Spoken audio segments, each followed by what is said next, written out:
Assalamualaikum warahmatullahi wabarakatuh. Alhamdulillah wassalatu wassalamu ala Rasulillah wa ala alihi wa man wala. Syada la ilaha illallah, syada anna Muhammadan abduhu wa rasuluh. Allahumma salli ala sayyidina Muhammad wa ala alihi wa sahbihi ajma'in. Amma ba'd. Alhamdulillah, thumma alhamdulillah. Segala pujian bagi Allah Tuhan sekalian alam. Kita bersyukur pada Allah Subhanahu Wa Taala pada hari yang berbahagia, pada hari Ahad ini kita bertemu dalam tadabbur dengan soalan siri yang ke-8. Alhamdulillah, saya mengucapkan ribuan terima kasih kepada semua yang berada di Zoom, ya, yang berada di Facebook, berada di YouTube. Saya mengucapkan terima kasih kerana sudi bersama pada hari ini. Mungkin ini kali pertama, mungkin sudah pun berada pada siri yang ke-8 dalam tadabbur dengan pendekatan soalan yang bersama, ya, bersama dengan RH Qiraat Center. Dan alhamdulillah kepada semua yang ada, saya ucapkan terima kasih dan mungkin boleh kongsikan lokasi masing-masing, jelas tak jelas audio dan juga video, ya, pada hari ini sebelum kita meneruskan, ya. Jadi kita tengok daripada mana lokasi masing-masing, jelas tak jelas. Okey, Tuan Raja kata jelas daripada Bukit Jelutong lah Tuan Raja, ya, daripada PJ. Okey, Bukit Jelutong. Okey, kita tengok dekat Zoom dahulu, ya, sebelum kita berpindah kepada Facebook dan juga YouTube.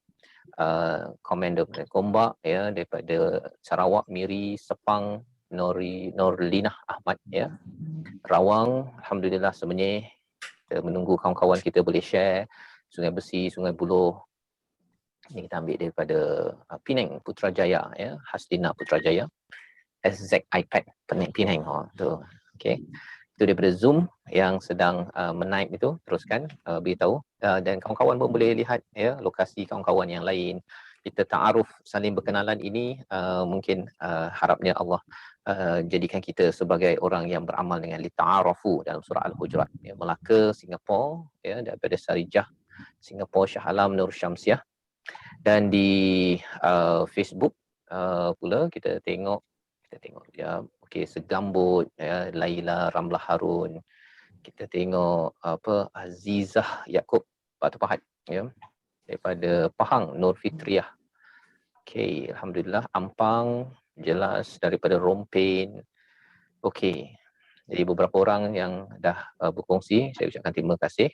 Puan Rafizah daripada Shah Alam, daripada JB Khadijah pada Barbangi, Nuraini. Jadi dijemput pada semua untuk berkongsi dengan rakan-rakan yang ada. Maklumkan pada kawan-kawan bahawa kita hari ini nak melihat pada halaman nombor 5. Ya, 2 ayat sahaja pada hari ini, ayat 25 hingga ayat yang ke-20, 26. Yang kita akan baca sama-sama, ya, ayat tersebut. Zaitun Muhammad daripada Terengganu, ya, daripada Kajang, Bandar Sanwi Hafsah, ya, Ali Nasruddin Sepang, audio jelas, ya, alhamdulillah, itu yang penting ni. Pasal di Shah Alam ini dia gelap sikit, hujan mungkin, ya, peluang Puan Latifah, alhamdulillah.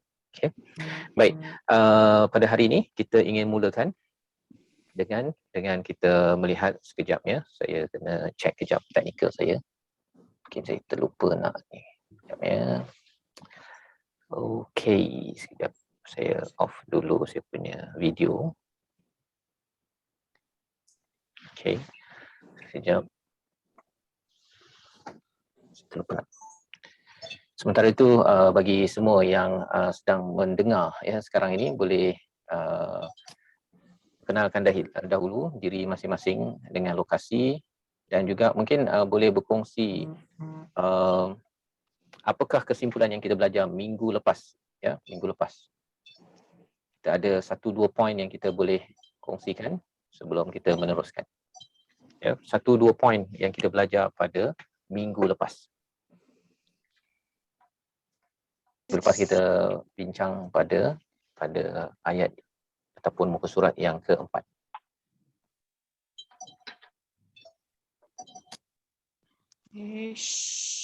Okey. Baik. Kalau begitu, kita tengok ada tak yang sempat menaip. Okey, sekejap je masa, ya. Saya tengah edit technical sikit. Okey, baik. Okey, dari Peranang, Nur Latif, Rohani Ani ada, kemudian ada Marang Terengganu. Okey. Jadi bila minggu lepas kita sudah pun melihat kepada halaman yang ke-4, ya, dan pada hari ini kita nak melihat kepada halaman nombor 5. So, jom kita baca sama-sama, ya. A'udzubillahi minasyaitonirrajim. Surah Al-Baqarah ayat 25-26. Ya. 25. وبشر الذين آمنوا وعملوا الصالحات وبشر الذين آمنوا وعملوا الصالحات أن لهم جنات تجري من تحتها الأنهار كلما رزقوا منها من ثمرة رزقا قالوا هذا الذي رزقنا من قبل وأتوا به متشابها ولهم فيها أزواج مطهرة وهم فيها خالدون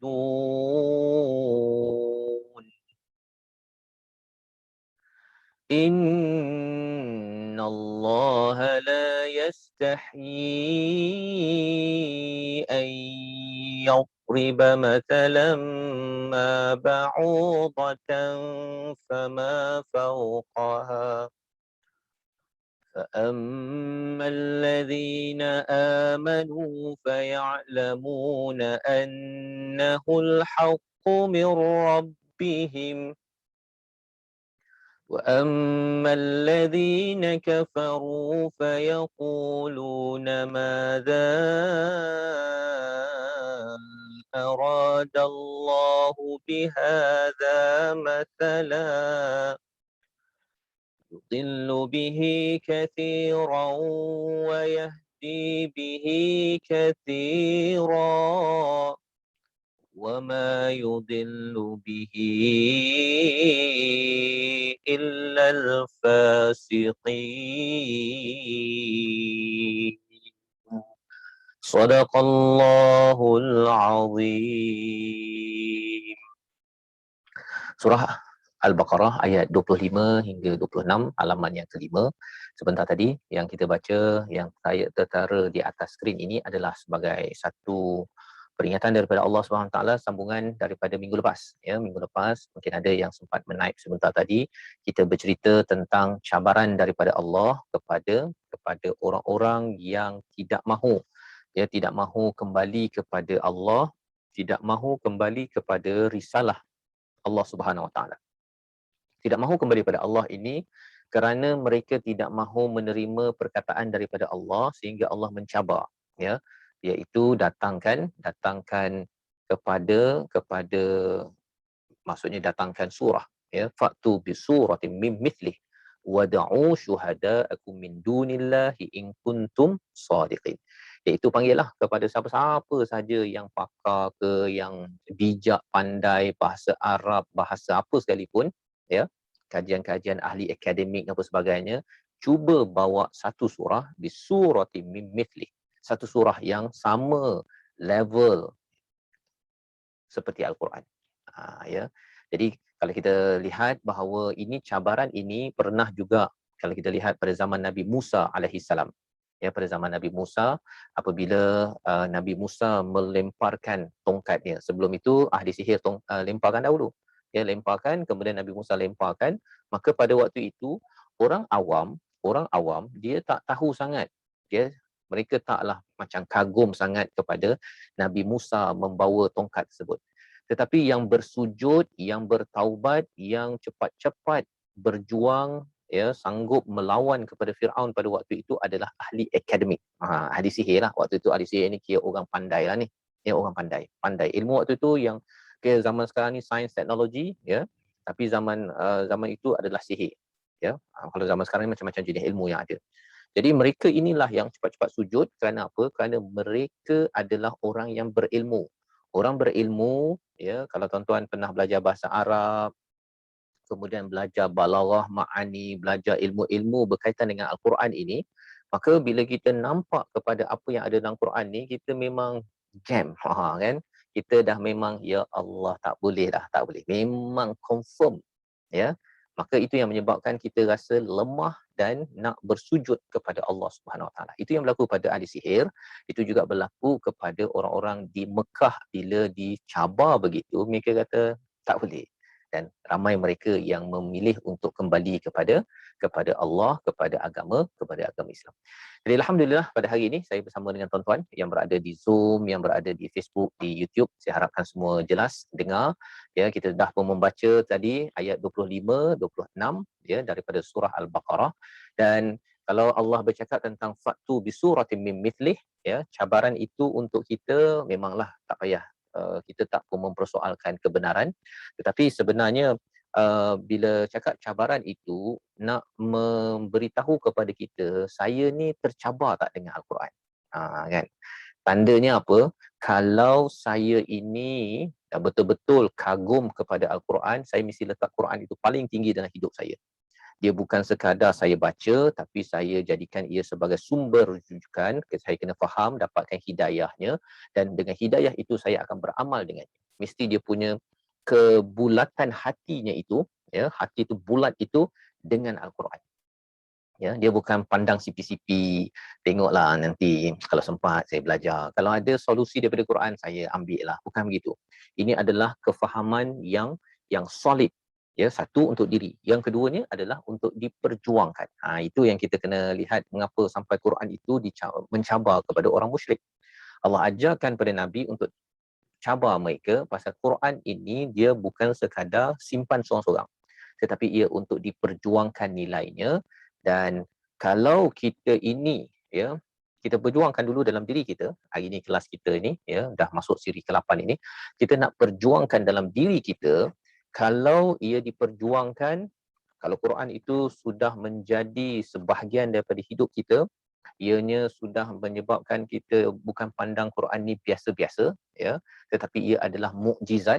Cuba tuan-tuan bayangkanlah hari ini kita nak tengok pertunjukan magic. Contohnya kan, saya bawa satu alat dan lepas itu alat itu bila saya baling saja dia akan makan ular-ular yang banyak.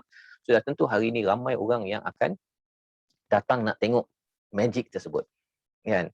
Tapi pasal kita bukan zaman Nabi Musa, ya, jadi saya pun tak ada tongkat tersebut. Yang ada pada hari ini yang dibekalkan, setiap umat dibekalkan, dibenarkan untuk bersama mukjizat, tak macam Nabi Musa. Nabi Musa tu tongkat tu Nabi Musa yang pegang.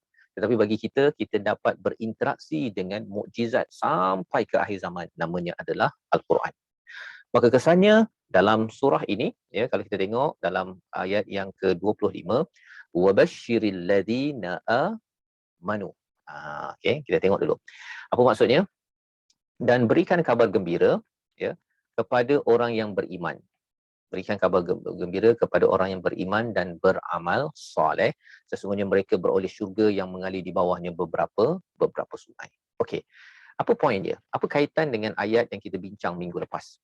Ya, minggu lepas bila kita bercakap tentang uiddat lil kafirin, disediakan untuk orang kafir, mereka itu kalau mereka tak percaya kepada Quran, siapkan neraka bagi mereka.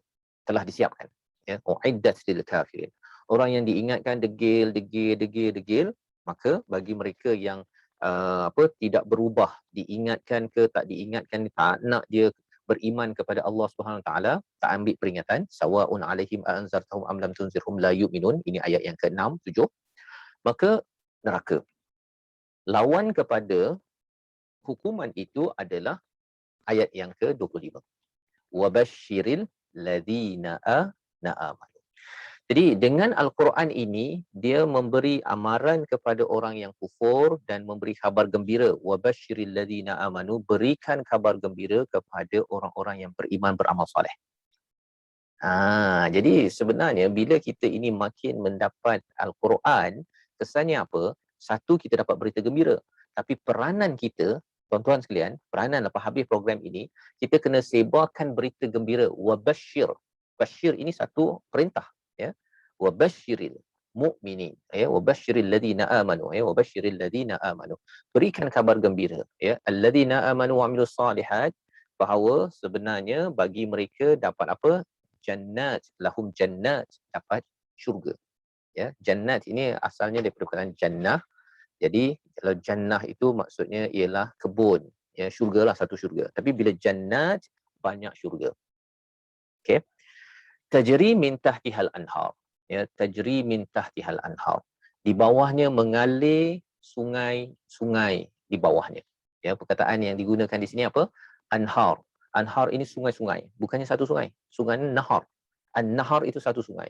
Tapi bila Allah kata jannat banyak, kemudian bawahnya ada banyak sungai, maksudnya apa tuan-tuan? Satu, kita boleh dapat banyak syurga. Kan ada orang sekarang ni kan baru ada sifu hartanah. Yang banyak buat scam kan. Dia buat pinjaman sekali 3, lulus 3, padahal gaji orang tu layak untuk beli satu rumah dia. Tapi pasal dia ada strategi je, boleh lulus 3, lepas tu nanti boleh sewa rumah kan. Lepas tu nanti dia sendiri yang handle rumah sewa tersebut. Jadi lepas tu suruh renovate sekali, bila PKP ni orang tak mampu bayar, habis lingkup. Kan? Bercakap tentang hartanah ni semua orang nak. Kan, tuan-tuan mesti ada rumah ke ataupun ada yang tengah sewa ke. Bila orang cakap bila dah beli rumah ke belum, kita akan terasa saya ni tak ada rumah lagi bagi yang sewa, kan. Ataupun yang dah ada satu rumah, kalau boleh dia nak 2 rumah, kan. Kalau boleh nak 3, 4 rumah, nanti orang sewa saya boleh dapat income. Itu adalah mindset yang manusia daripada dulu lagi memang suka. Firaun adalah antara orang yang mempunyai real estate yang paling luas, iaitu Mesir. Bawahnya ada sungai iaitu Nil, kan. Sungai Nil itu bukan sungai Rejang kita, bukan sungai KL, sungai Kelang, bukan. Sungai Nil besar, panjang. Kalau tuan-tuan yang dah pernah sampai ke Mesir, tuan-tuan boleh nampak dia macam laut, kan. Besarnya itulah tempat yang Nabi Musa lalu tu, yang diletakkan naraga tu, itu adalah milik daripada Firaun. Milik Firaun, kan. Maksudnya apa? Psikologi manusia ini, dia nak real estate, dia nakkan ada tanah, ada rumah sendiri, itu biasa. Jadi Allah bawakan, pasal kamu dah nak kan, kamu ni dekat dunia ini bekerja 30 tahun, bayar hutang. Ada orang buat beli rumah umur 40 tahun, 45 tahun, baru nak beli rumah. Kalau dia hutang 30 tahun, dia kena tunggu 75 tahun baru habis bayar hutang. Betapa bersungguhnya manusia nak sebiji rumah. Kan? Lepas tu rumah 2 tingkat, bila dah umur 70 tahun tak boleh naik tingkat 2. Sakit pinggang, sakit lutut. Kan? Psikologi manusia inilah yang Allah bawakan dalam ayat ini, bahawa kalau kamu nak sangat rumah bertingkat-tingkat, kamu nak luas rumah kamu, tanah kamu, Allah kata wabashiril ladzina amanu, berikan kabar gembira kepada orang-orang yang beriman, satu, dan juga beramal soleh. Ya, yang beramal soleh. Biasa kita dengar iman amal soleh, iman amal soleh. Tetapi kita setiap kali dengar iman amal soleh ini, kita kena persoalkan, betul ke hari ini saya beriman yang seperti mana standard ini? Betul ke hari ini saya amal yang membaikkan diri saya berbanding dengan hari semalam dengan tahun lepas? Kan? Pasal kalau tahun ini saya baca surah Yasin, saya baca tahun lepas surah Yasin, sepatutnya surah Yasin tahun ini lebih baik daripada surah Yasin tahun lepas. Surah Yasin tahun ini lebih baik daripada surah Yasin waktu saya baca kecil-kecil dahulu, waktu saya dekat kampung contohnya, kan. Itu baru nama amal soleh. Kalau baca surah Yasin kali ini sama dengan 30 tahun lepas masa kecil-kecil dulu tu, waktu kecil-kecil baca surah Yasin, sekarang pun sama. Solat sekarang sama dengan standard tu masa belajar solat dulu, sama. Bacaannya alhamdulillahirabbilalamin, tak dibaiki tajwidnya ke, ataupun apa maksud alhamdulillah entah. Itu maksudnya bukan amal soleh. Bukan amal yang islah, ya. Soleh ada kaitan dengan islah, maksudnya membaiki. Kita improve istilahnya, kan. Kaizen istilah dalam Jepun kalau dalam management. Jadi mindset Kaizen, mindset untuk improve ini kena ada, apatah lagi kalau buat persediaan ke akhirat. Kan, pasal ada orang yang kalau dalam dunia ini memang, kan, buat bisnes mesti kita kena Kaizen, tengok balik strategic planning, review balik. Kadang-kadang bukan 5 tahun, setiap setengah tahun, 3 bulan review balik. Kalau nak ke akhirat, kita lagi kena review, tuan-tuan. Kalau kita nak ke syurga bersama keluarga, kita kena review balik 3 bulan, apa progres keluarga saya dah capai, hafal Quran macam mana, dari segi interaksi dengan Quran macam mana, solatnya macam mana, kualitinya. Itu kita kena review, baru dinamakan amal soleh. Ya, pasal islah ataupun amal soleh ini bukan sekadar doing good, tetapi doing better. Ya. Itu sebabnya kalau orang Kristian, kalau dia buat baik, dia rasa dia feel good. I feel good to pray to God. If I were to donate, if I were to join any program, dia feel good. Tapi dalam Al-Quran, kita bukan buat sesuatu itu kerana to feel good, tapi to feel we are the servant of Allah Subhanahu Wa Taala. Kita ni hamba Allah yang sentiasa islah, yang sentiasa membaiki. Dan kita pun dah belajar sebelum ini bahawa orang-orang yang ada penyakit hati, dia rasa dia buat baik tetapi sebenarnya membuat kerosakan. Kan? Cuba tuan-tuan bayangkanlah, ya. Kalau katakan orang tu dia baca surat khabar, kita ada contoh sebelum ni kan, baca surat khabar hari ini faham 30 tahun daripada sekarang. Itu bukannya buat kerja bagus, kan?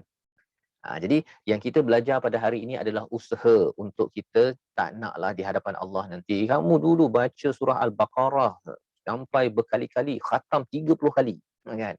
Apa yang kamu faham? Tak faham lah ya Allah. Bukan orang Arab. Kan? Dah kalau bahasa Inggeris tu kamu bukan orang London pun. Mengapa boleh habis cover to cover? Itu saya lah kan. Saya bukan American. Tapi mengapa engineering books tu boleh habis cover to cover? Boleh hafal jadual berkala sebagainya. Jadi di situ sebagai satu tanda bila kita baca ayat ini, bukan sekadar klise, bukan sekadar ulangan, bukan sekadar retorik, tetapi ia adalah satu pertanyaan. Allah ingatkan, wabashshiril ladzina amanu wa 'amilus solihat. Maksudnya ialah kita kena check balik, adakah 5 September saya baca surah Al-Baqarah, baca Fatihah saya solat saya, Quran saya adalah lebih baik daripada yang sebelum ini. Ya. Maka kalau kita ada audit begitu, Allah kata annalahum jannatin tajri min tahtihal anhar. Baru layak dapat real estate. Ini tawaran daripada Allah SWT. Baru betul. Kan? Baru layaklah. Ya, baru dapat syurga. Syurga-syurga, bukan satu syurga, syurga-syurga. Pasal ada orang yang dapat banyak syurga. Kenapa dapat banyak syurga? Pasal amal dia boleh tahan banyak. Kan? Kotak infak dia, macam-macam infak dia buat. Setiap hari ada dia infak. Kotak Quran dia, kelas Quran dia banyak. Kotak solat dia banyak. Kotak apa lagi? Kotak dia apa? Pergi haji banyak. Kotak umrah. Kotak apa lagi? Apa saja amal yang ada dalam Quran, dalam sunnah Nabi itu, dia banyak. Maka dia dapat syurga. Ya, syurga yang banyak lapis. Dan juga Allah kata tajri min tahtihal anhar, banyak sungai. Maksudnya bukan satu sungai, ya. Kalau ada yang kata kita kena share ke sungai, tak share, satu. Dan yang keduanya ialah kita boleh dapat banyak sungai. Kalau kata buat apa banyak-banyak, kita kena ingat, ya, kita kena tanya pada orang kaya-kaya yang banyak rumah, mengapa dia nak banyak rumah? Mengapa Firaun nak rumah sebesar-besarnya kerajaan Mesir tu dia nak jadikan sebagai itu adalah harta dia? Mengapa? Pasal apa? Pasal dia relax tengok kan. Nak pergi sana, boleh pergi sana. Jom kita jumpa dekat kebun sebelah sana. Jom kita pergi golf sebelah sana. Kan gitu kan? Orang yang ada duit banyak, membership golf ni dekat sana, anytime dia London. Bukan sekadar keluar, bukan sekadar dekat mana? Dekat Kirara, bukan sekadar itu. Membershipnya tu dekat Jepun, dekat London. Di akhirat nanti tuan-tuan ada rumahnya bukan sekadar satu bumi, tapi lebih daripada besar itu lagi. Kerana Allah cakap dalam ayat 133, 134 surah Al-Imran, seluruh langit-langit yang ada dan bumi ini akan menjadi syurga Allah Subhanahu Wa Taala. Langit-langit, ya. Langit-langit, pelbagai petala langit ini yang kita tengok first layer dia pun itu adalah bintang yang mungkin dah mati dah pun. Yang amat jauh itu. Itu baru pertama. Sama ad-dunya.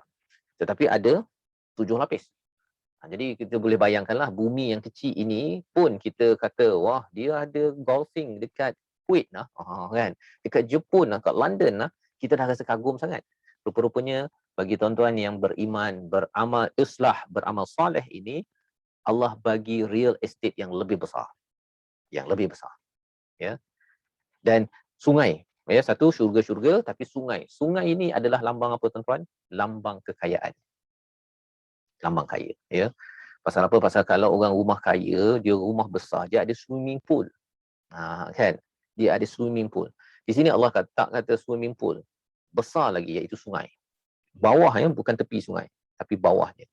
Jadi ini adalah real estate offer kepada siapa? Kepada orang yang nak beriman pada Allah, yang akan improve amal dia. Seperti tuan-tuan, ya. Jadi bila kita dapat tawaran ini, macam mana kita, apa kesan? Tawaran ini besar ni. Besar kerana apa? Kerana mestilah perjuangannya, kerjanya pun besar. Kan? Perjuangannya kita balik pada ayat 24 ataupun 25 itu adalah perjuangan ibadah itu. Nabi ajak orang kepada ibadah, ajak kepada perkataan Allah, kepada Al-Quran, dan itu juga yang kita kena buat. Itu juga yang kita kena buat. Tak boleh duduk seorang-seorang je. Oh, saya ni dah umur 60 ni seorang-seorang je. Tak. Kalau kita nak ganjaran besar, kerja pun besar. Macam orang kat dunia ni pun kan, kerja gaji besar, pening kepala pun besar. Kan? Orang ni kecil juga kan. Tapi mesti banyak perkara kena ni, mungkin kena tuduh lah, kena kutuk lah, kena itu, kena ini. Ya, kalau tuan-tuan sendiri yang pernah ada gaji besar kan, tuan-tuan ada pengalaman bahawa gaji besar di sebaliknya itu ada tanggungjawab yang besar. Dan kalau ada yang kata bahawa saya ni macam tenang je lah, saya tak pening kepala pun, saya rasa okey je, kan? Saya tak ada orang kacau saya okey, saya pun malas nak kacau-kacau orang lain. Itu bukan mindset orang yang bersama Al-Quran.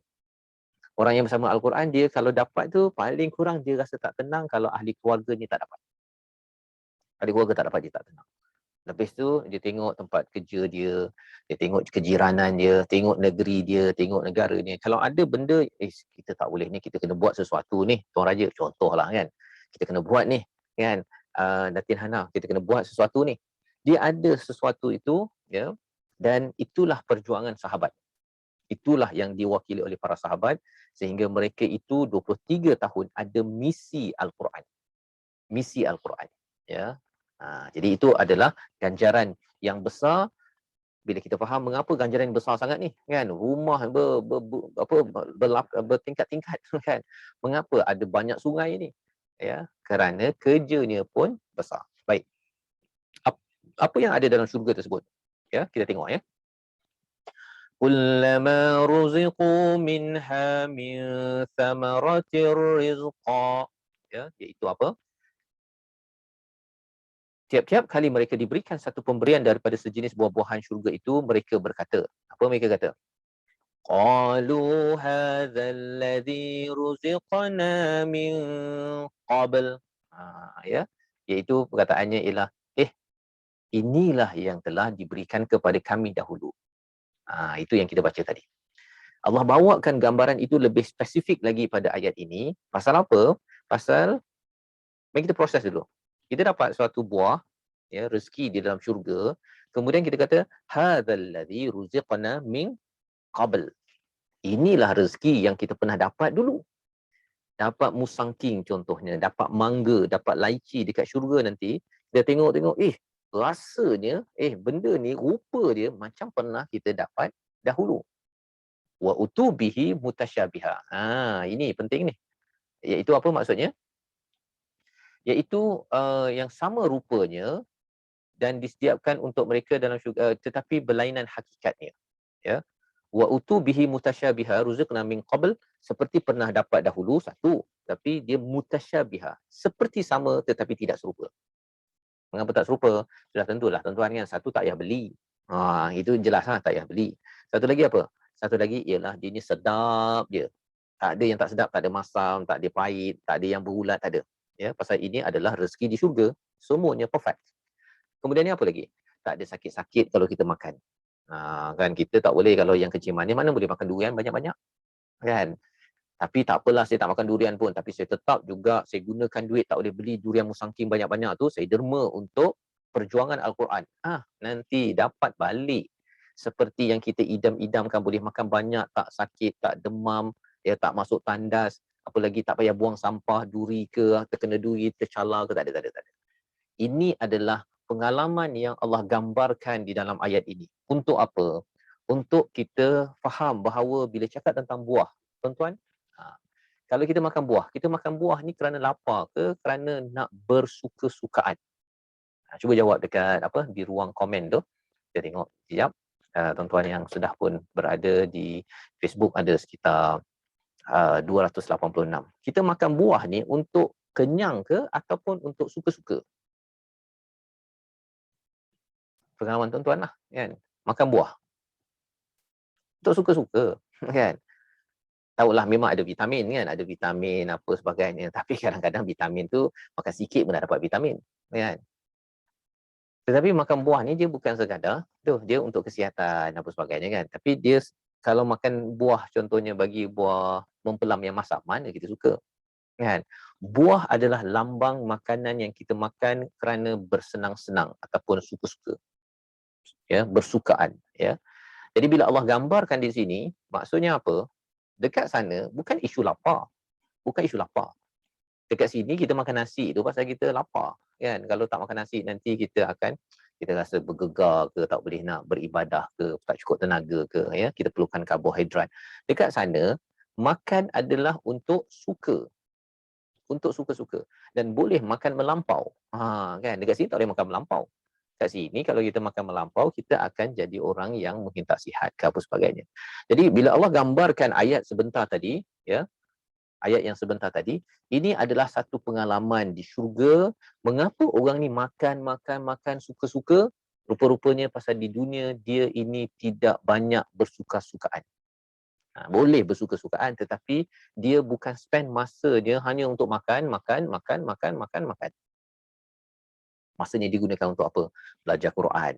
Contohnya. Mana ada orang makan sambil baca Quran dia makan buah durian musangking? Mana ada macam tu kan?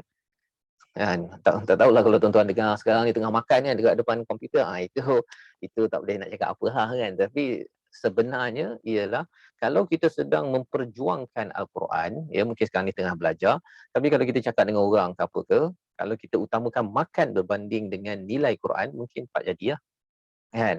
Ada orang merajuk pasal bila dia buat kerja volunteerism, tak dapat makan pun dia merajuk dengan bos dia, lepas tu tak nak berdakwah lagi dah. Ada orang begitu. Pasal dia utamakan makan, bukannya dakwah, kan.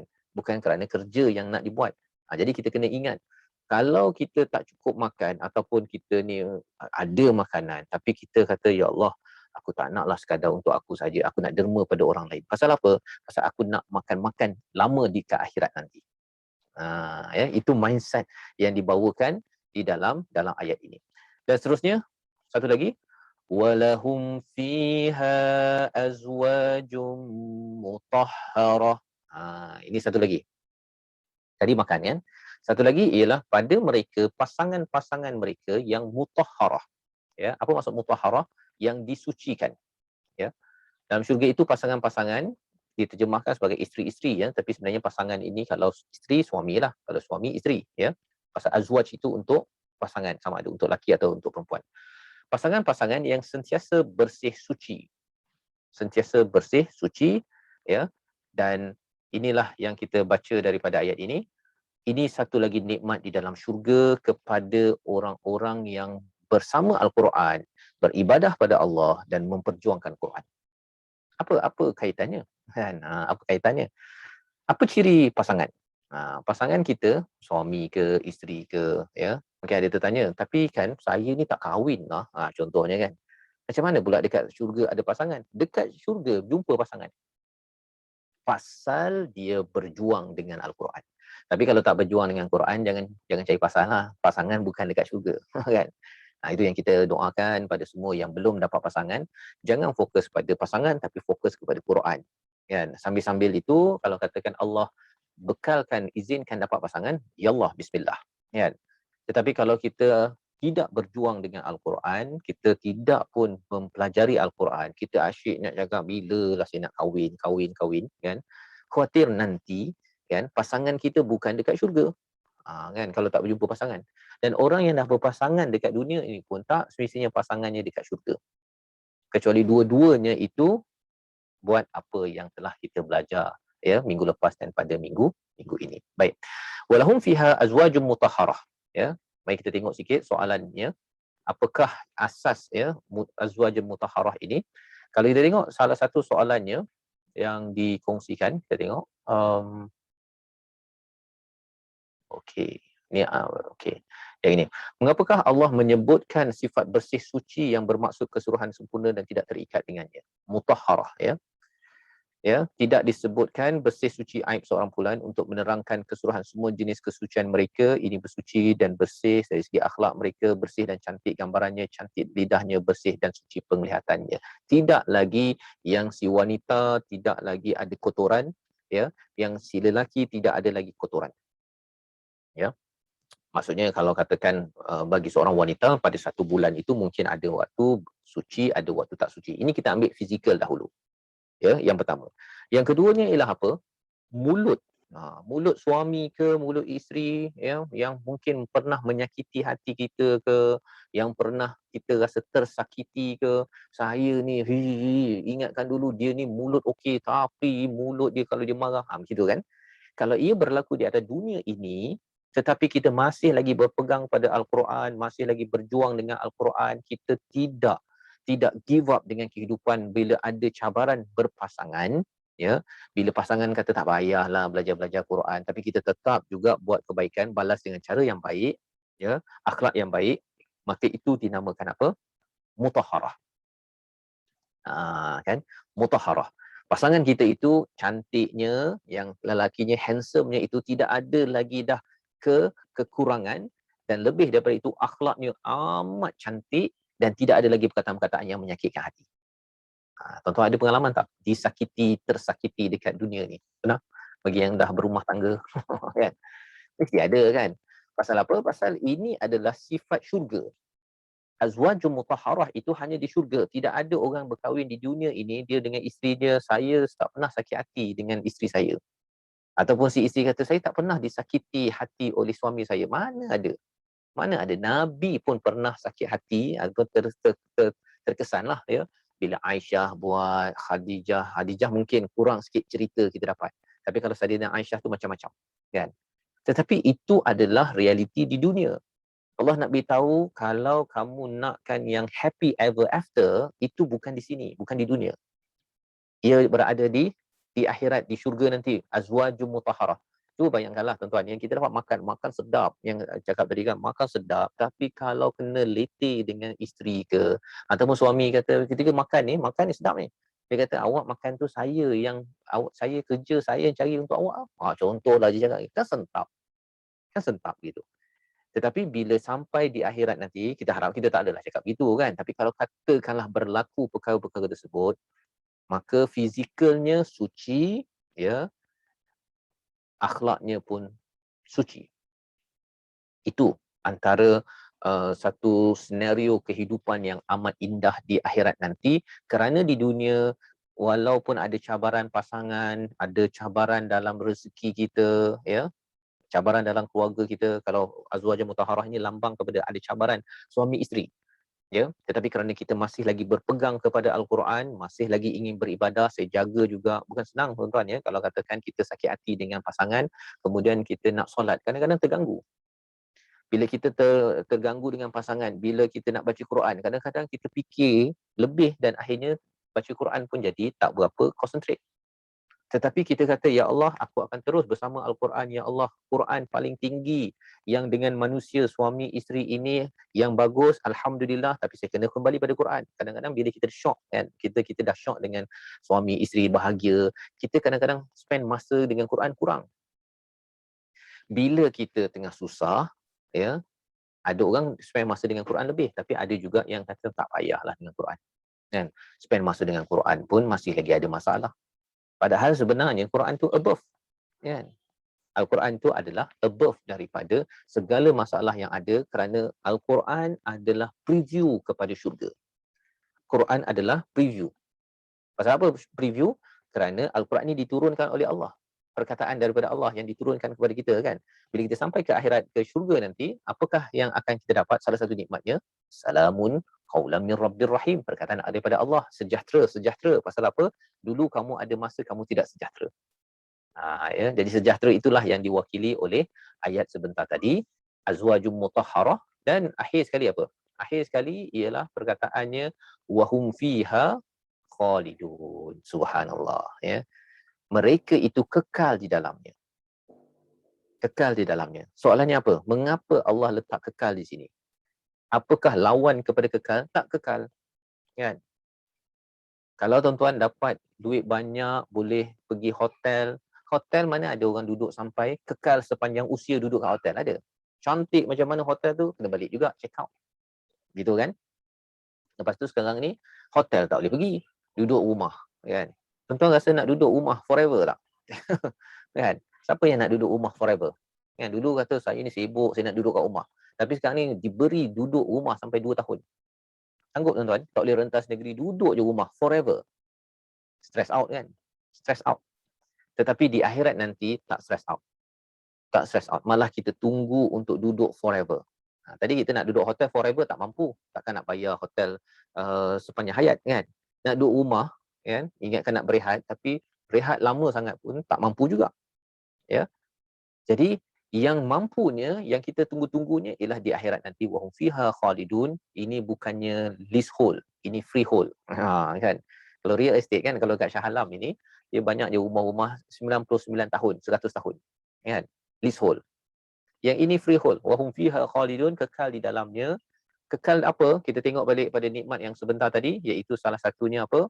Iaitu dapat syurga, dapat sungai, dapat apa? Rezeki, ya, yang sama tapi tak serupa. Maksudnya kita bila kita dapat makan pisang tuan-tuan, bila kita suka makan lychee, kita suka makan mangga dekat sini, sebenarnya itu Allah beritahu ini adalah preview sahaja. Preview sahaja. Di sana nanti mutasyabiha, lebih kurang sama tetapi tidak sama. Jadi keadaan itu kekal. Kekal. Ya, sama juga walahum fiha azwajum mutahharah, ya, kekal. Tak ada pula bila sampai satu masa si isteri tu jadi tua, contohnya. Atau si suaminya alamak sakit-sakit pinggang pula, tolong urutkan ke, tolong tolong hantar saya dialisis ke, tak ada dah. Tak ada. Itu hanya berlaku di sini bila tuan-tuan membantu isteri, bila puan-puan membantu suami dalam kekurangan yang ada, tetapi kita masih lagi, ya Allah, aku beriman padamu, aku beramal soleh, aku buat baik ini kerana aku beriman pada Al-Quran, aku buat ini kerana Al-Quran saja, kerana perkataanmu sahaja, maka Allah akan beritahu, okay, forever, happy ever after. Ya. Itu istilah yang ada. Wahum fiha khalidun itu baru betul istilahnya happy ever after. Kekal selama-lamanya. Tapi di dunia ni tak ada. Kan? Prince Charm berjumpa dengan princess, kahwin, happy ever after. Tak ada. Itu semua tipu je. Itu daripada Hollywood je. Tetapi daripada Al-Quran, Allah beritahu ini janji daripada Allah Subhanahu Wa Taala. Jadi baik, kita selesai ayat 25. Kita tengok kepada tuan-tuan yang berada di online, ya, sama ada sebarang persoalan ke di Zoom. Kalau ada sebarang soalan, silakan. Kita buka dulu ruang suara di Zoom. Kalau ada siapa-siapa nak bertanya ke, nak komentar sebelum kita teruskan ayat 26 pada petang yang berbahagia, insya-Allah. Silakan. Bismillah, boleh. Dengar Ustaz. Ya, okey, dengar.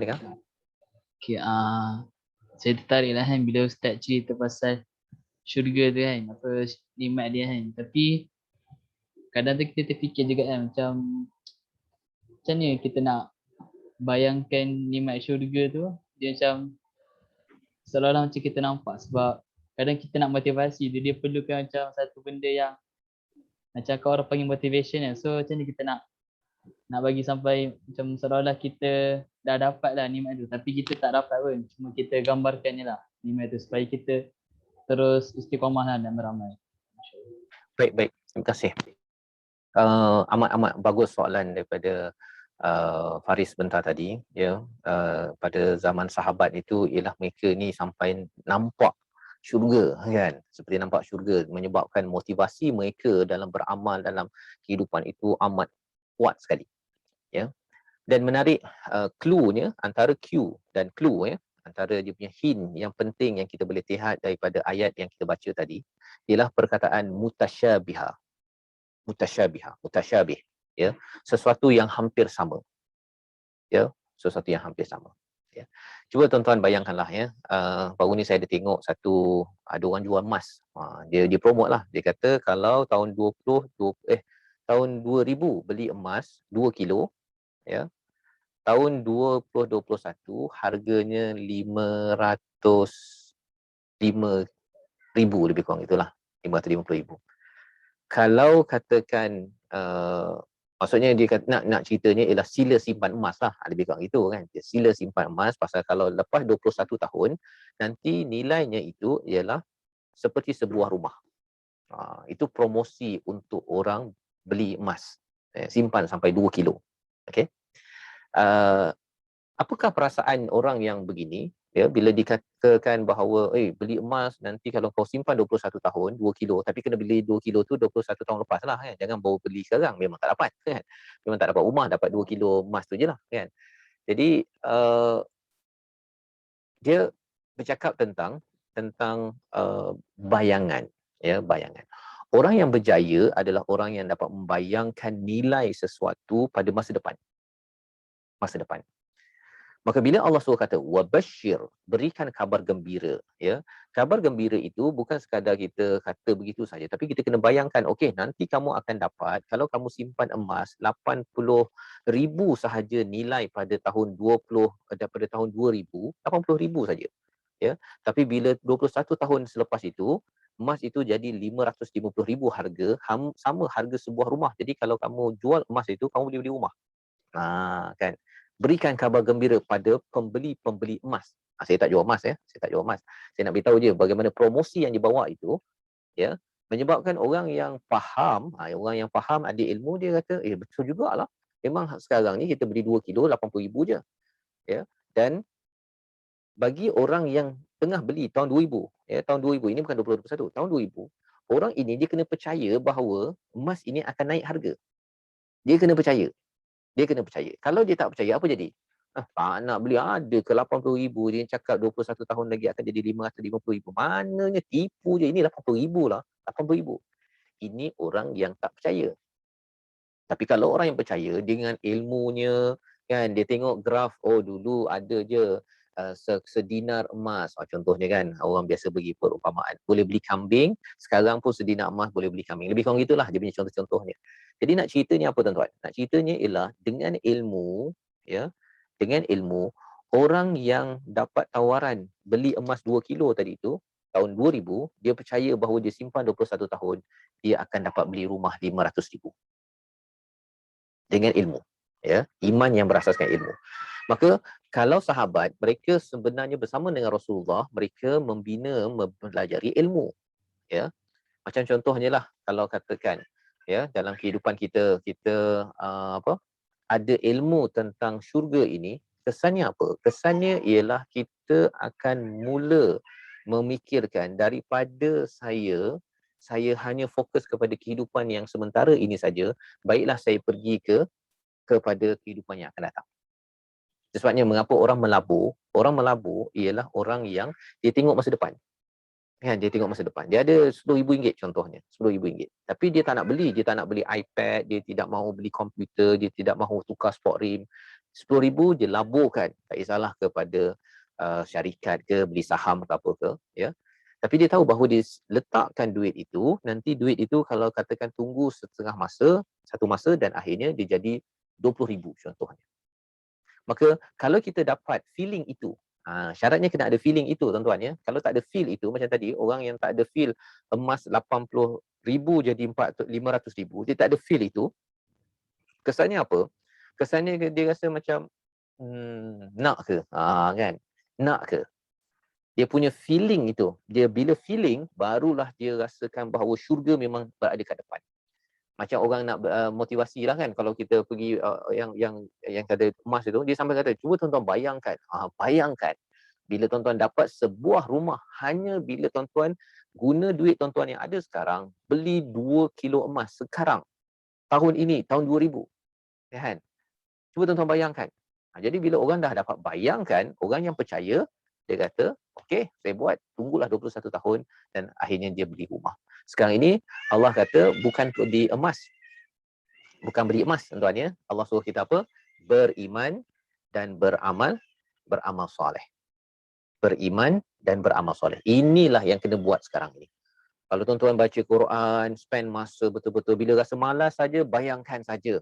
Kan, ada rumah, ya, dengan sungai, dengan makanan yang hebat-hebat, dengan apa lagi? Pasangan tuan-tuan yang ada, yang sakit ke, yang lemah ke, yang dah tua ke sekarang, yang ada kekurangan itu, tetapi akan bersama di sana, happy ever after. Tak ada lagi sakit-sakit hati, kan, rasa-rasa macam tak puas hati ke, I know what you did to me, what you don't do to me. Semua perkara itu habis, kan.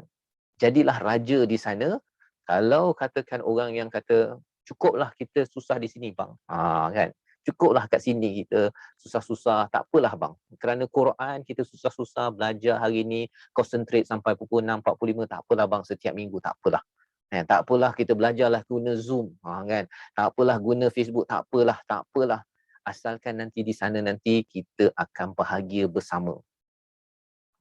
Bila itu jelas, tuan-tuan sekalian, bila orang rasa bahawa itu amat dia dambakan, ya, dia nak benda itu, maka dia akan berusaha bersungguh-sungguh. Tapi kalau katakan dekat rumah pun dah rasa selesa, kan, dan kemudian kita rasa macam tak apa kot, kan, dekat sana kalau kena bakar sikit, tak apalah bang, sikit je pun, kalau gitulah kan.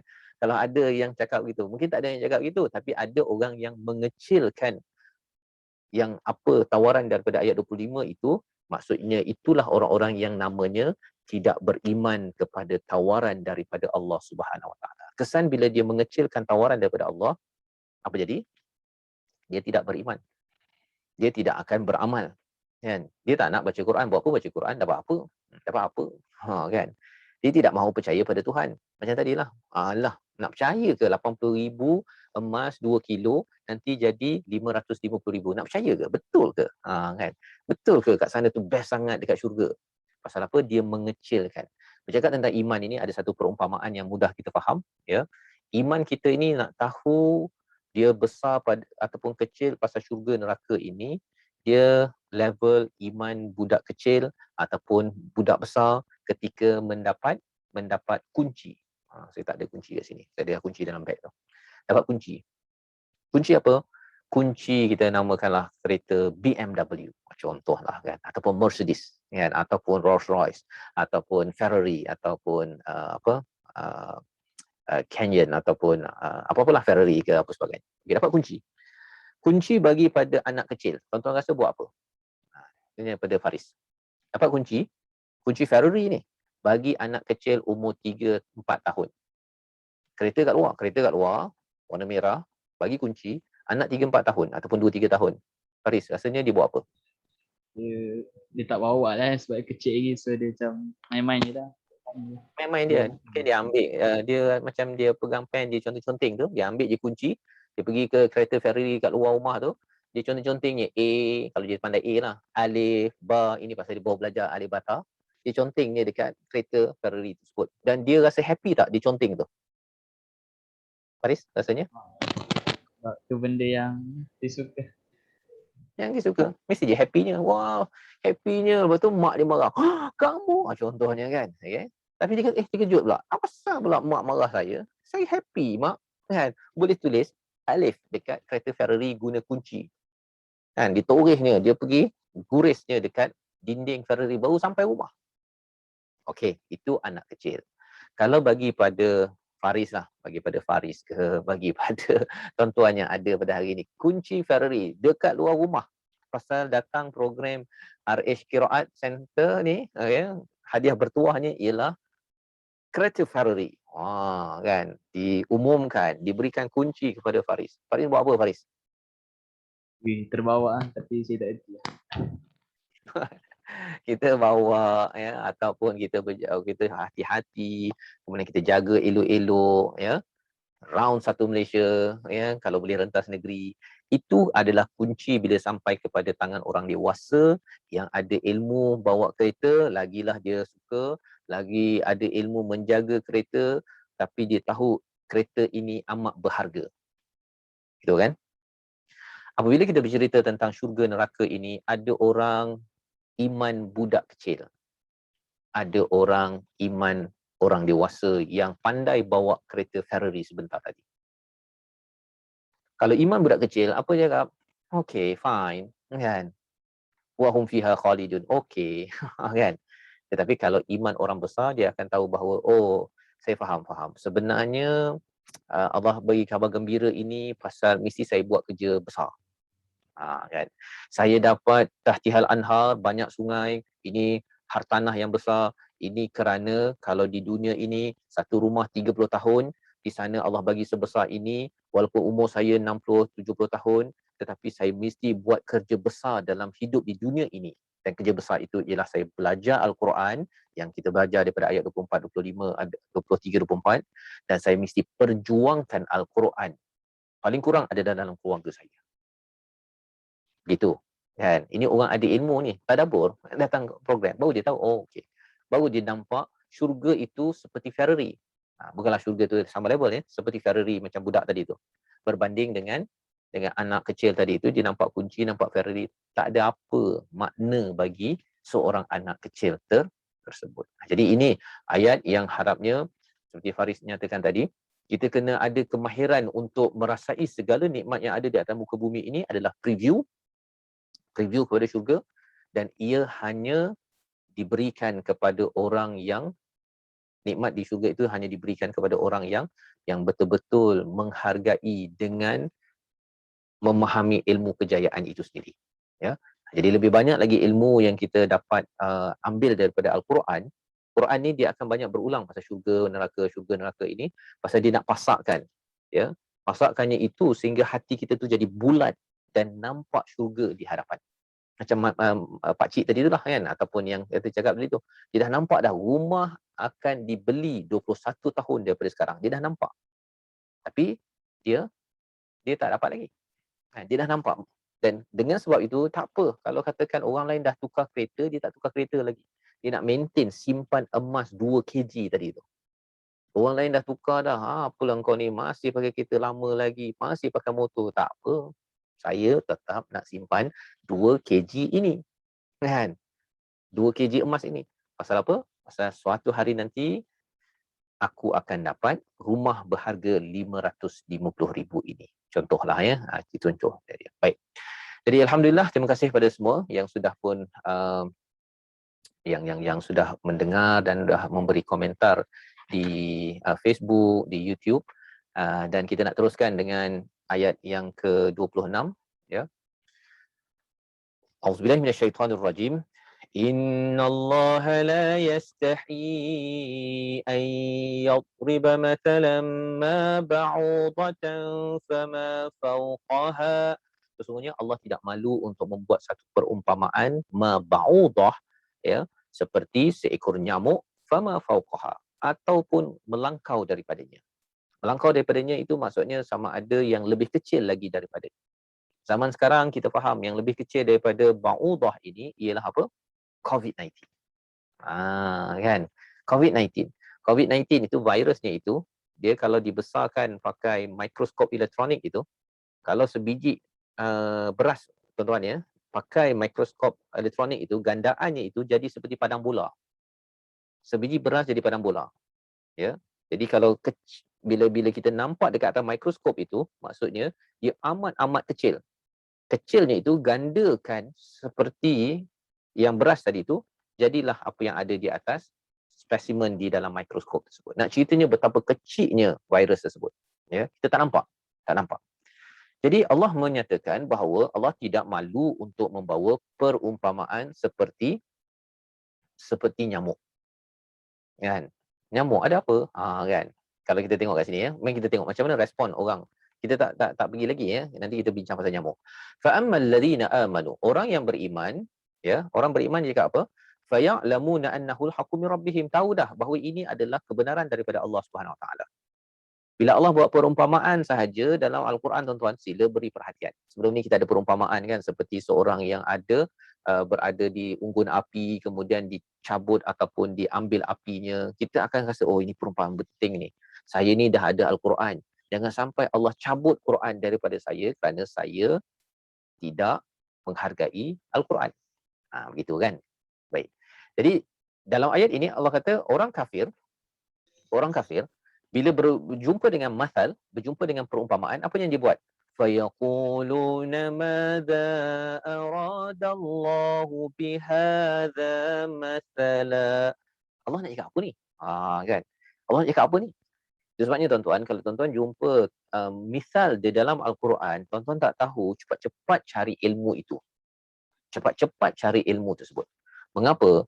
Kalau kita tak cari ilmu tersebut, sampai kita cakap, Allah nak cakap apa?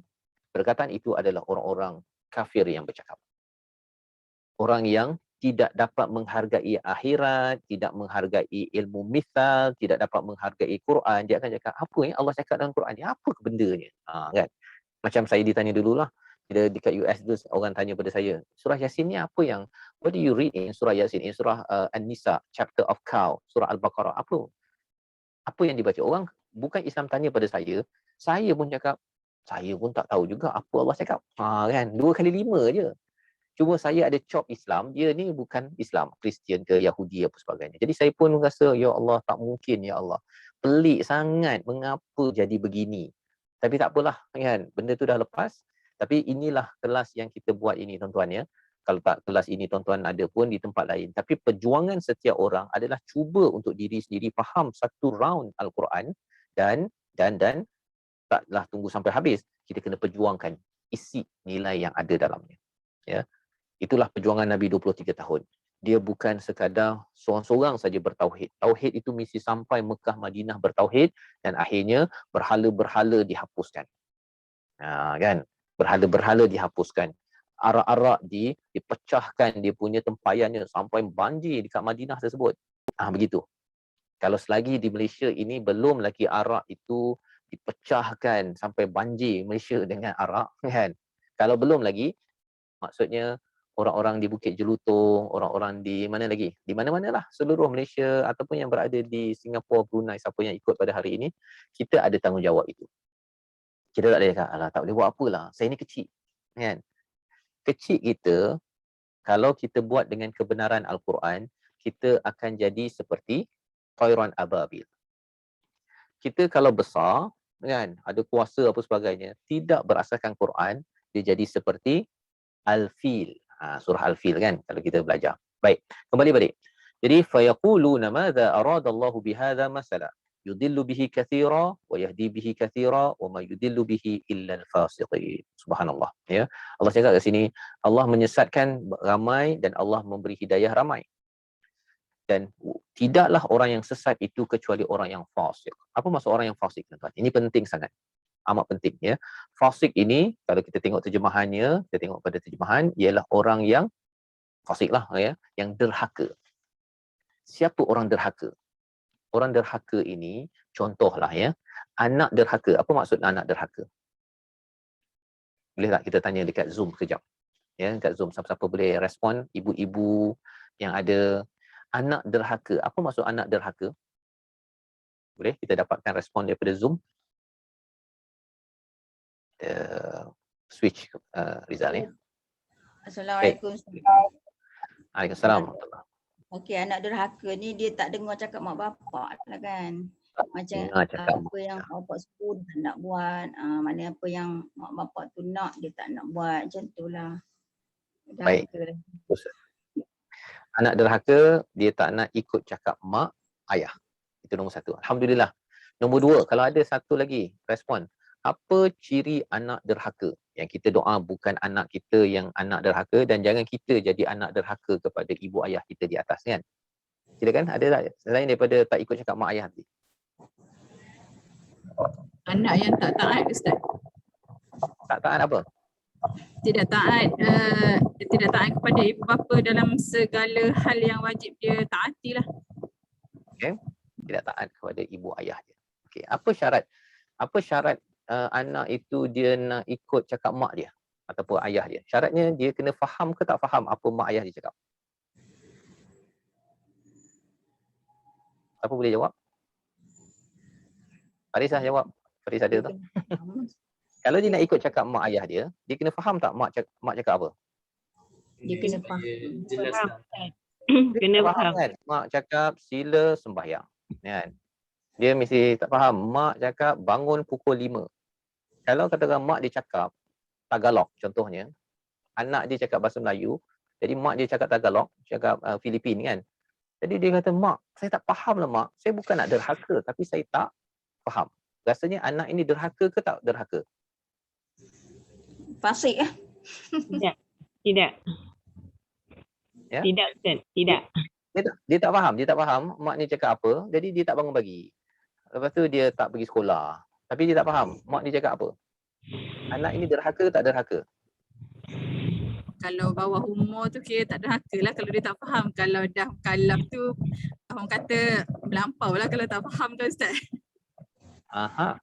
Jadi sekarang ini, bila mak cakap anak tak faham, kalau dia tak ikut cakap mak dia, masih derhaka, kan? Masih derhaka, faham ke tak faham. Dan kalau seorang hamba itu dia tak faham Allah cakap apa, kan? Dia tak faham Allah cakap apa. Surah Yasin dia tak faham, surah Baqarah dia tak faham, surah Isra pun dia tak faham. Lepas tu dia buat sahaja apa yang dia nak buat, rasa-rasanya orang itu fasik ke tidak? Oh, mencabar soalan ni. Kan? Anak degil tadi, anak tu orang tak buat, dia tak bangun pagi, dia tak ikut itu, tak ikut ini. Mengapa awak tak ikut? Saya tak faham lah. Saya tak faham mak saya cakap apa. Tapi awak ni degil. Awak pergi pelampangan anak adik awak tak pergi sekolah, awak ni mengumpat ya pada mak awak. Bila saya buat ini pasal saya tak faham mak saya cakap apa. Kan? Awak tak pergi ke belajar ke apa ke, sibuk lah. Saya sibuk, saya tak sempat nak dengar, nak faham apa mak cakap. Anak begini masih derhaka. Masih derhaka. Pasal yang pentingnya dia tak ikut apa yang mak dia cakap. Kan? Mak dia suruh buat baik, suruh itu, suruh ini. Dia tak buat. Tak kisahlah kau bahasa apa pun, tapi pasal kau tak buat apa yang mak cakap, derhaka. Maka bila Allah menyatakan pada hujung ayat ini, dia adalah satu tamparan kepada saya ketika di luar negara dahulu. Bila saya tak faham apa yang ditanya, bila saya ada cerita sebelum ini, ada orang US ketika peristiwa September 11 tanya pada saya apa yang ada dalam surah Baqarah, dalam surah Maidah. Mereka cakap Muslim ni teroris kerana ada ayat dalam surah An-Nisa. Jadi bila saya tak faham, saya rasa okey, saya tak faham ni, saya selama ni buat apa, kan? Orang kutuk saya teroris, kan, Muslim teroris, saya marah. Tapi bila saya ditanya sebenarnya apa maksud ayat yang ada dalam surah An-Nisa, bunuhlah kamu di mana saja kamu berjumpa dengan mereka. Ini maksudnya apa? Saya pun tak faham. Kan? Jadi di situlah antara perkara yang menyebabkan saya rasa bahawa mengapa Allah cakap tentang ada orang yang disesatkan, mengapa mereka sesat, mereka ini fasik. Mengapa mereka fasik? Mereka derhaka pada Allah. Mereka tidak cuba untuk mendekati kepada perkataan-perkataan Allah. Allah bagi permisalan pun tak nak pergi belajar. Belajar engineering sampai ke US 4 tahun, beratus ribu habis, kan? Tapi belajar tentang ayat-ayat Allah ni baru sikit dah berkira, kan? Jadi itu yang bila saya mengalami perkara tersebut, saya rasakan bahawa ini juga yang berlaku kepada umat Islam. Yang kita kena sama-sama tuan-tuan ya. Bila kita dah tengok pada hari ini, rupa-rupanya kalau kita tak faham apa yang Allah cakap, kita buat juga apa yang Allah kata jangan buat, sebenarnya kita ni derhaka. Istilahnya fasik. Fasik. Ya. Yang kita kena istighfar betul-betul pasal mana mungkin baca surat khabar 30 tahun baru faham. 2 tahun faham pun kira, kan? Sekarang ni kita dah 2 tahun COVID-19 melanda Malaysia, sepatutnya 114 surah tu 2 tahun ni orang dah, kan? Pagi petang gunakan masa untuk kita memahami Al-Quran. Tapi tak apalah, kita mohon Allah ampunkan kekurangan yang ada, tapi jangan pula kita rasa macam anak tadi lah, jangan rasa pula saya tak derhaka apa. Saya okey apa. Kan? Saya ni duduk dekat rumah dengan mak saya okey, kan? Tapi mak kata bahawa kamu tak ikut cakap mak. Mak suruh buat ini, mak suruh buat itu, tapi kamu tak buat. Yang mak kata jangan buat, kamu buat. Tapi saya solat, saya baca Quran. Dalam Quran bukan sekadar baca Quran, tetapi kena ambil nilainya. Dan kita pun dah sedar, rupanya sampai ayat 25-26 ini, kita dah nampak dah bahawa berbanding kita nak beritahu yang derhaka dari kalangan orang kafir jelas, ya, derhaka di kalangan orang kafir yang bukan Islam jelas, tetapi kita tidak mahu jadi orang Islam yang derhaka kepada Allah. Kan, kalau anak tu keluar daripada rumah, itu memang derhaka betul tu, melampau betul, kan? Tapi itu anak dalam rumah boleh derhaka. Ada tak anak dalam rumah derhaka? Boleh tak jadi anak duduk dalam rumah, kan, duduk dengan dekat rumah tapi derhaka? Boleh tak tuan-tuan? Boleh ke jadi begitu? Kita tanya kepada Puan Syarifah ke siapa-siapalah yang ada tu. Boleh tak anak duduk dalam rumah macam ikut cakap mak tapi derhaka? Boleh tak?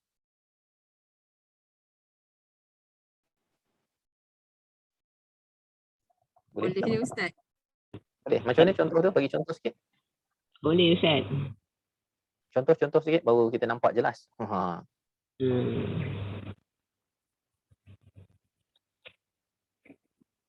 Duduk dalam rumah tapi tak buat apa-apa. Dia macam kalau contohnya mak dia minta tolong ke apa dia tak buat. Kira derhaka lah tu walaupun dia duduk dalam rumah. Kan? Ataupun dia duduk rumah, memang duduk taat duduk rumah. Tapi dengan telefonnya memanjang. Suruh solat tak nak solat. Kan? Suruh buang sampah tak nak buang sampah. Kan? Makan, makan cepat contohnya. Kan? Kita dah tahu dah, oh ini anak tak berapa okey. Kan? Walaupun duduk kat rumah.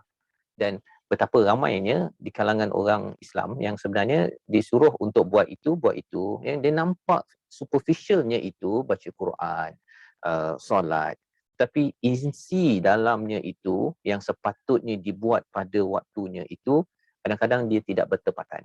Yang kita mohon ampun daripada Allah Subhanahu Wa Taala kekurangan-kekurangan yang ada selama ini, kan? Bukan 2 tahun saja, dah berpuluh-puluh tahun kot, kan? Kalau saya dah berpuluh tahun hidup ni, maksudnya ialah mengapa sejak dulu saya tak mengambil Quran ini sebagai sumber rujukan hidayah, kan?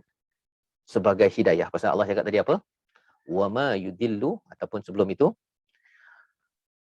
fa ammal ladzina amanu faya'lamuna annahu al-haqqu min rabbihim. Apa maksud faya'lamun? Faya'lamun itu sentiasa belajar, sentiasa mengetahui, ya. Dia sentiasa mencari ilmu bahawa sesungguhnya itu adalah kebenaran daripada Tuhan. Faya'lamun ini bukannya tiba-tiba dia tahu, tuan-tuan, ya. Kalau kita tengok terjemahan, orang yang beriman, maka mereka akan mengetahui bahawa perbandingan itu benar daripada Tuhan. Kan? Itu terjemahan. Kalau kita tengok terjemahan, kita rasa macam, oh, saya dah tahu kot, ini daripada Tuhan. Tetapi sebenarnya kalau kita belajar sikit bahasa Arab, faya'lamun ini maksudnya fi'il mudhari'. Mereka ini sentiasa mengetahui.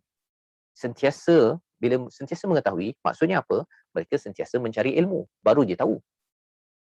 Annahul haqqu min rabbihim. Ini adalah daripada kebenaran daripada Allah. Allah bawa kita nyamuk. Allah bawa kita COVID-19. Ini adalah kebenaran, ini adalah tujuan yang perlu saya faham bahawa Allah beri ini ada purpose. Ada purpose. Tak mungkin Allah bagi COVID-19. Tak mungkin Allah bagi nyamuk. Tak mungkin Allah bagi lalat. Tak mungkin Allah bagi atom kecil-kecil macam mana pun.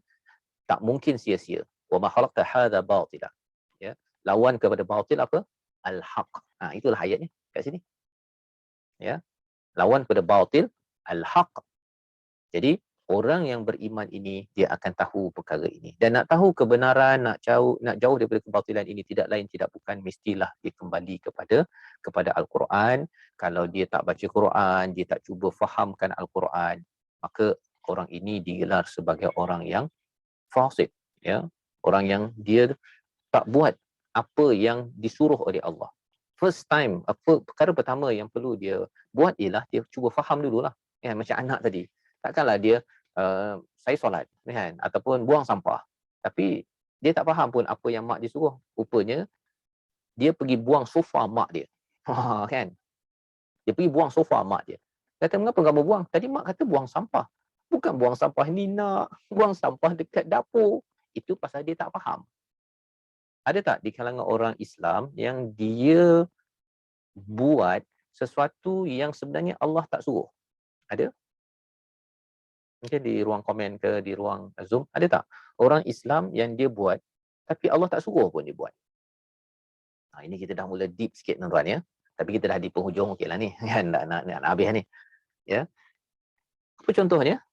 Contohnya ialah kalau baca bersungguh-sungguh sampai akhir tapi jangan faham sampai akhir. Kan begitu, kan?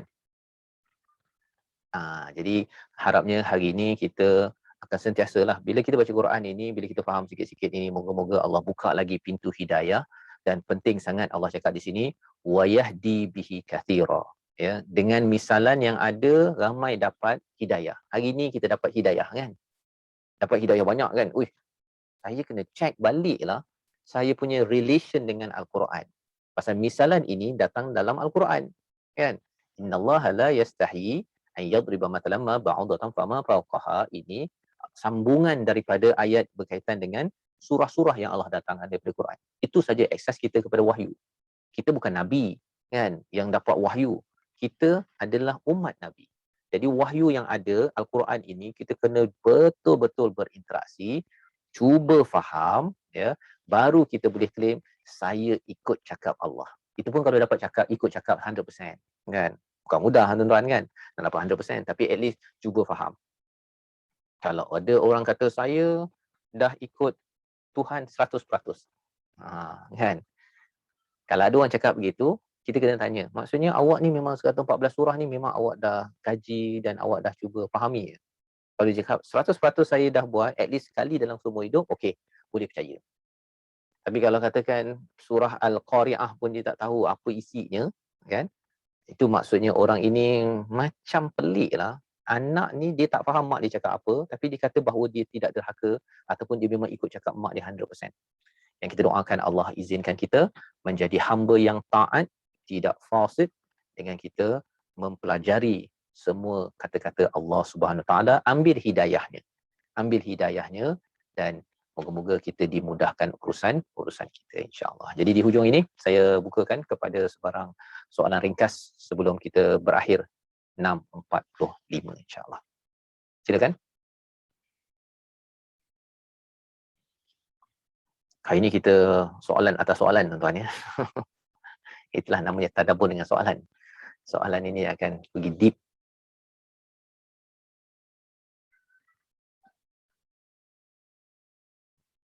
Okey, Puan Hairani solat maghrib. Okey, silakan. Okey, kalau tak ada soalan, saya ucapkan terima kasih pada semua. Harapnya sesi kita pada hari ini 2 ayat yang amat bermakna. Satu pengalaman di syurga, satu lagi pengalaman Allah ingatkan tentang misal dalam Al-Quran. Dan insya-Allah kita akan sama-sama ya. Allah. Ya. Dengan telefon je. Okey. Soalan ke bukan? Bukan ya. Itu peringatan daripada mak kepada anak ya. Insya-Allah. Baik, terima kasih semua. Kita berjumpa lagi pada Ini bukanlah